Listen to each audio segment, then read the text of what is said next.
अशोक चव्हाण भाजपमध्ये जाऊन 4 दिवस झाले नाही तोच भाजपच्या नेत्यांच्या टीकेचा सामना त्यांना करावा लागतोय। अशोक चव्हाण हे भाजपमध्ये येऊन अजगर झाल्याची टीका खासदार अजित गोपछडे यांनी केली आहे।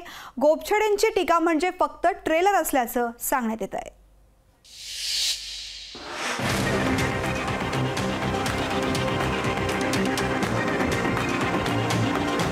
भाजपमध्ये पक्षप्रवेश केल्यानंतर माजी मुख्यमंत्री अशोक चव्हाणांचे नव्याचे 9 दिवस लगेचच संपल्याचं स्पष्ट झालंय।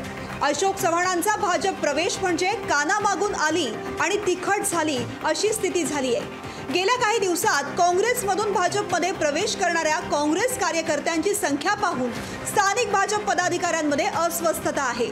नांदेडचे भाजप खासदार डॉक्टर अजित गोपछडे यांच्या मनामधील अस्वस्थता लगेचच पोटातून ओठावर आली आहे। अशोक चव्हाण भाजपमध्ये येऊन अजगर होतील अशी भीती खासदार गोपछडेंनी व्यक्त केली आहे। आता मी हळूहळू सगळं शिकतो, पण मला असं वाटतं मध्ये जाऊन तुम्ही अजगर असाल तर सगळं मोठे होऊन जाता काय वाटायला, तुम्ही अजगर असाल तर सगळं मोठे होऊन जाता काय वाटायला, तुम्ही अजगर असाल तर सगळं मोठे होऊन जाता काय वाटायला। परंतु माझी एक विनंती आहे, ही पार्टी की नाही भल्या भल्याला समजली नाही, चिखलीकर साहेब भल्या भल्याला समजली नाही। अशोक चव्हाणांना उपमा देताना दुसरी कोणतीही उपमा गोपछडे देऊ शकले असते, पण त्यांनी उपमा देताना अजगर या शब्दाचा वापर केला।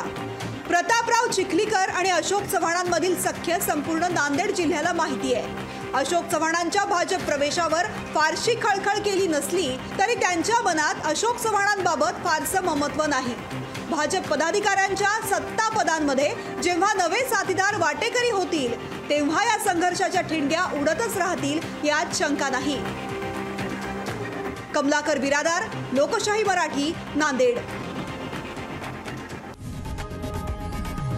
लोकशाही मराठी ऐका, पहा, जागरूक रहा।